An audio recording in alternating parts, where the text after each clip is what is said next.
Welcome back, everybody, to another review. Today we're going to be talking about Zach Cregger's newest film, Weapons. So, this was easily one of my most anticipated movies of the year. I did a list a few years ago when Barbarian came out, and that was easily my number two horror movie for the year. It was almost my number one, but Terrifier 2 came out that year also. 2022 was a fantastic year for horror. Like, that was such a good year, and I've been really chasing that for movies ever since. It just feels like the last couple years the movies haven't been up, not just horror movies, but movies in general just haven't been up to par with, where that year was. And I don't know, it's kind of sucked. I've been chasing that. But I was really looking forward to this movie because I was curious to see how Zach Cregger's follow-up was going to be. I still can't believe this is the same dude who was in The Whitest Kids You Know and also did the movie Miss March. If no one's ever seen that, I feel like that's a super underrated comedy. And if you like raunchy, dumb humor, that movie is hysterical. I think that movie's so fun and just it's so funny. He's another actor and comedian who has turned to the horror genre, which I think is funny because you had Jordan Peele and John Krasinski and people like that. And I said now he's another one to add to that list. So it's so cool how the comedic mind works with horror because they're just fantastic at this genre. So without giving anything away, this movie follows a random group of kids who at 2:17 in the morning wake up and for whatever reason run out of their house and disappear into the darkness. That's all I'm going to say about it because this is yet again another movie that I avoided the trailers for. And I can tell you right now, I think if you can do it, if you can have the willpower to not watch trailers, especially for horror movies, your payoff is so much better because only thing I knew about this movie was Zach Cregger was doing it, and it was about a bunch of missing kids. I did watch the very first small trailer they put out, and that was enough for me. I didn't see anything else. I didn't want to see anything else. But from what I understand, they said that it was just like Barbarian, where it didn't show a lot of stuff in the trailer. But I didn't know that at the time, and I didn't want to take that chance. But because of that, I had things that I thought was going to happen or how I thought things were going to go, and it turned out to be the total opposite of that. So there's just so much reward in not watching trailers for anything anymore because most of them give away everything, and it's the same way with anytime I'm scrolling through social media or anything, and you see the little ads pop up for a movie that's trying to sell you on the movie that's like a sponsored ad, and it was always for weapons. So I'd always be like, nope, nope, nope. So I avoided everything. I didn't watch any interviews. I normally like to watch interviews with the cast and the director and all that stuff. No, I avoided everything. I've only watched a few interviews now that I've seen the movie, but if you can train yourself to do it, I highly recommend just not watching trailers. It makes the movie so much more rewarding when you go into it. Now, what I will say about this movie is I do enjoy the fact that it feels like this original movie. I know a lot of people complain that there's not a lot of original movies anymore, and while that's somewhat the case, there's also a lot of movies that come out that nobody goes and sees because they don't know what it is, and you're kind of contradicting yourself there. So, while yes, I do agree with that, there is that sentiment too of people. There's a ton of movies out there that people don't go see that are fantastic. This is an original. This feels like an original movie. There's something that kind of happens near the end of the movie, or if you pick up on what's going to happen and kind of the direction that they're heading before that, you kind of feel like, oh, it's going to go into this direction and it's going to be tropey. And it doesn't do that at all. It kind of takes like this spin on a certain genre that we know of and takes that and twists it on its head and kind of leaves you in this moment like Barbarian did where you're like, well, shit, now I really don't know where this movie's going to go or I don't know how they're going to handle that. So I thought that was a really cool way of taking something, making an original film, but then with a trope that we all know so well and able to just turn it on its head and be like, okay, that's great. Now I have no clue where this is going. So I feel like that was just a really cool thing to be able to pull off. This movie's also very comedic in certain parts. I don't think it's overly funny, but Barbarian had that sense of comedy in it as well. Like the whole scene with Justin Long about finding this extra room in his house and going down and just measuring the whole part of the house and not giving a shit about like the fact that you've got this dungeon-esque room in your basement was hysterical. And I think that, that just stems from Zach Cregger being a comedian. And there's comedy in this movie too, and I don't feel like it was a lot of comedy. Like, it's not a lot that takes you out of the horror or the suspense or anything. But I did see where a lot of people felt like the comedy was way too much and took them out of it being a horror movie. I don't feel that way at all. I don't think it feels that way, at least to me. And I think he does a great job of being able to balance the suspense and the horror with the comedy. And that's not an easy thing to pull off, while especially when you're creating something like a tense movie like this one is. To me, it's very hard to balance to keep people on edge while also being able to still make it funny. And I think he does a fantastic job at that. And that's one thing I really love about this movie as well, is that this movie essentially is a mystery, and it's a mystery that's gripping. Like, I was gripped from the first scene of the movie, and you're immediately on board for what's going on. It just has this great narrative throughout it and tells this great story where it keeps you hooked in and want to know what's going to happen. I think Zach Cregger does a fantastic job with directing this movie as well, because there are certain shots that are completely like these one-take shots of you're just following back behind somebody, going through a store, going back to the car, and then going to their house and stuff like that. And the way that certain camera angles are shown and the way that they're followed and all that stuff, I think it was really awesome because it's like a cool trick for the eye, because you keeps you kind of with the story and with that character, and kind of wants you to latch on to those characters more.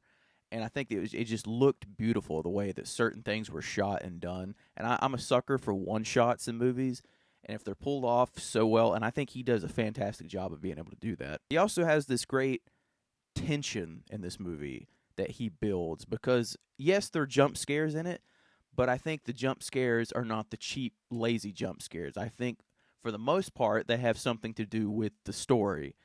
And this movie has the type of tension that I love, where it's just a character or a room, and it just has a focus on that character, that room, and you just sit with it for a few minutes. And you don't know what's going to happen, and you don't know where it's going to come from, if anything's going to happen. And not only that, but sometimes there's no music or no score, so it's just the natural sounds. It's either completely silence with like the stuff you hear outside, like cicadas and the wind blowing and stuff like that, or it could just be the creepy eeriness of a empty house, and you could just hear a few creaks and stuff like that. And I love tension like that. I love the tension of just the camera sitting on something or someone for a while, and you do not know what's going to happen or where a scare is going to come from. And he does a great job with that, but he also does a great job with the fact that also building tension. It's kind of the same way how Longlegs did it, to where there is characters that will be kind of in the middle of the frame or to the right or left of the frame, but then you have all this open space behind them. And I love when movies do that, because immediately your eyes are darting around, being like, okay, is there something here? Is there something there? What's happening here? There's got to be something that's going to come out somewhere. I love that. I think that's great. And there's a great job with the sound design I was talking about a second ago, with it being natural sounds. There's one scene in particular, I'm not going to give away what it was, but there was plenty of moments in this movie where I went, oh, hell no. But there's a particular scene where something is going on with a certain character, and we don't see the threat that's coming. We know it's out there, but the way that it lingers around, it stays on enough to be just creepy to get you on edge, but then whatever the thing is disappears. But you know that it's based on the sound design, that it's still out there, and it's still roaming around and stuff like that. And I love tension building like that, because that is so much more effective to me than jump scares, because it keeps building to something that you're just waiting to explode. And sometimes it won't, that won't happen. It just leaves you on that note of that suspension. And it's the same way with there's a particular part where a character is looking through windows or peepholes, or in slits of windows, and there's like a thing where a window's covered up and they're looking through that and whatnot. And it does that thing where you go into the point of view of the character actually looking in, so you're looking in as them, and you're doing the thing where they scan the room and all that stuff, and that's terrifying to me. Every time that would happen, I was like, oh shit, because you don't know what's gonna happen. And sometimes, it was that thing of it kept building that tension. Nothing happens. Sometimes maybe something did happen, but they play that fine line so much in between of these character of that stuff in this movie that I think it's so good. It's so well done. And essentially, for the most of it, you are on the edge of your seat. And it's like I said before about the comedy, with it being with being funny parts in it, it does not take away from the suspense at all. Because yes, I found certain parts humorous, but that they could immediately cut to the next scene, and all of a sudden, I'm back in this, thing where I'm like, oh shit. So it was very good, very very good at handling all that. So this is kind of sort of like Barbarian in the same structure, how something would happen in Barbarian and it's like, a needle would drop and immediately you're following another character somewhere else that you have to build into their story and see how that's going to connect and whatnot. This one is very much the same way, except you do it with more characters. It's not just was it two characters or three characters in Barbarian? This one you have really a handful of characters that you're following along, because you're really following like the teacher of this classroom where all the kids went missing, and you have some of the parents, and you have some of the people around the town that this is going on, like the police and other certain characters I won't say anything about. And so you're following all these characters, and it's told in this story. And it gets to points to where in their story where you spend this time with them, and then something will happen, and something starts to ramp up, and then boom, something hits, and then immediately you're following another character. Like it happens with Julia Gardner's character, and then boom, you're introduced to Josh Brolin's character. And then you see stuff through a certain different perspective than what you just saw, then it adds more to that story. And then something ramps up, and then boom, cuts to another character. That can be very annoying for some people, because you're like, well, shit, it was just getting good, and now I have to sit through another character.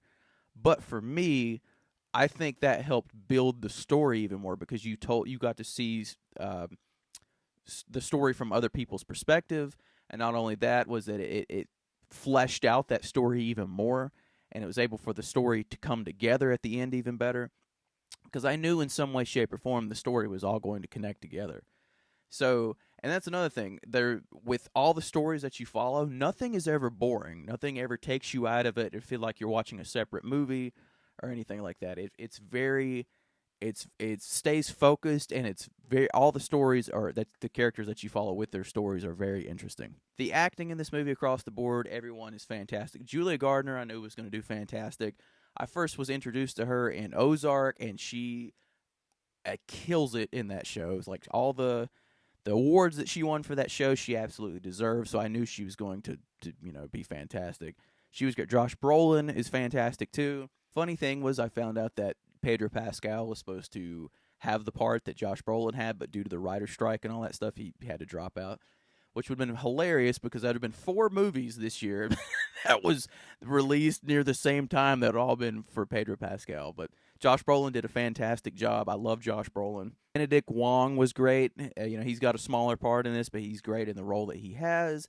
There's one standout character for me that I'm not going to say what the role is or anything like that. The actress is Amy Madigan, and like I said, I'm not going to say what her character is, but the fact that she's so eccentric and the way what they do with her character, it's very eerie and very like gets under your skin, creepy, and she kills that part. Like, she was the big standout for me, because there was something when you see her character that you're kind of like, yeah, something's a little off here. Something's a little, something's not right. I don't feel comfortable being in the presence of even watching this character. So, she does just such a fantastic job with that, and she was definitely the standout for me. The only thing for me that I kind of felt a little mixed on, like I didn't know whether this would be a negative or a mixed thing, and so that's why I'm just kind of mixed on it, because I don't know how I feel, is that once it got to the latter half of the movie, and while there's still a mystery going on through this entire movie, once you have what the mystery is and kind of pick up on what's going on, it kind of loses just a little bit of steam, but not a lot to where, I'm not interested in how this is going to play out or I lose interest in how everything's going to play out by any means, because that's not the case whatsoever. It's almost like the mystery was so strong in the first half of the movie that I kind of missed that once it got to the latter half of the movie. You were kind of like, I'm not saying it completely lost all steam in itself by any means, but there is some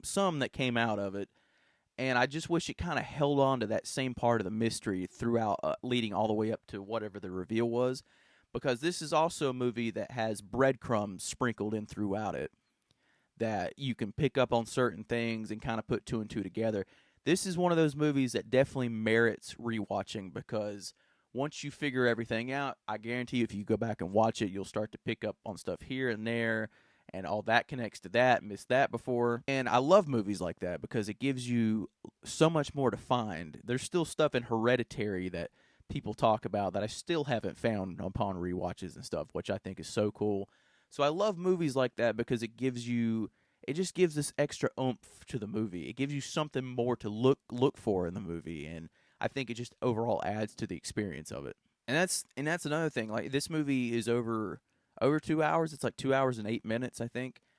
And you're never bored with this movie. Like I said, you were hooked. At least for me, I was hooked from the starting frame until the ending, because there is so much stuff that happens, so much stuff to follow, that you follow along with these characters because you are genuinely curious of what is going to happen. And not only that, but you're also invested in the characters, which is good. You actually care about the characters. You care what's going to happen to them. And it puts you in this situation, a relatable situation. If your kid was missing, or if you were the teacher of these kids that cared about these kids and all that stuff like that, if they were missing, you would be kind of in the same spot. You would want to know what is going to happen. It's like how people say you would do anything for your kid to find your kid. And Josh Brolin is very much that parent in this. He is going to stop at nothing to find his kid. Come hell or high water, he is going to get his kid back. I think the score in this movie is fantastic as well. It adds a lot to the movie.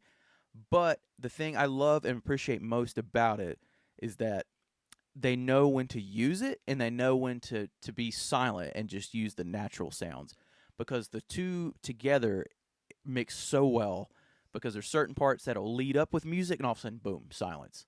And then you're left with just the natural sounds of whatever's happening around them or wherever the location that they're at. And I love that. I think it just helps add so much, because you get built up with the music, and then you're left hanging with that. It's like, that build up where you're like this, clenched into the chair the whole time.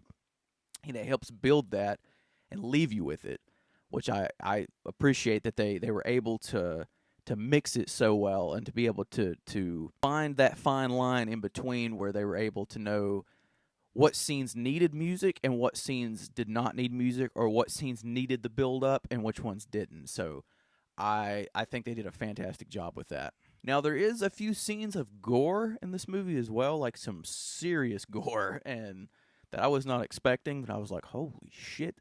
It was very good and very effective for what they were trying to pull off, especially near the end. That's all I'm going to say, because you're like, holy shit. There is a few scenes of that in there, and it's effectively done, and it looks very good, like enough to where you're like, wow. There are also some dream sequences that are in this movie as well, that, obviously when movies do dream sequences, most of the time, there's a bunch of stuff around it, like the way that it's set up and stuff to know that you're in a dream and whatnot. And with that, some of those dream sequences, there is some creepy ass imagery. Like, not only are you already on edge from everything that's going on and from the buildup of everything else, but there's certain things that it shows in some of the sequences that you're like, this is fucking creepy. Like, very creepy and very effective. Things don't creep me out much anymore because I've seen so much stuff. So I give kudos to this movie and two others that I've seen recently that actually did a very good job of being very creepy and very effective.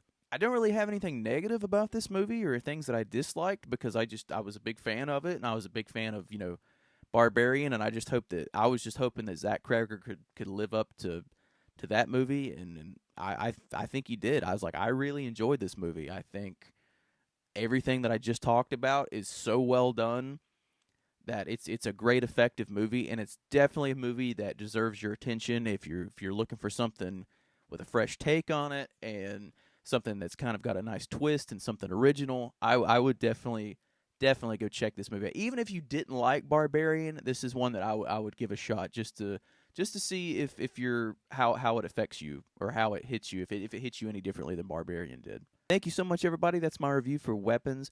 Please go check out this movie this weekend. I think it's definitely worth your time, definitely worth your money, and I think you'll have just a fun, thrill, tension-filled time with it. So go see it. It's a lot of fun. If this is the first video you're finding me on, please come over to the channel and check out all my other 2025 reviews. I have a pretty good stockpile so far. And as always, please like, comment, subscribe, and that way I can see you guys in the next one. Thank you all so much.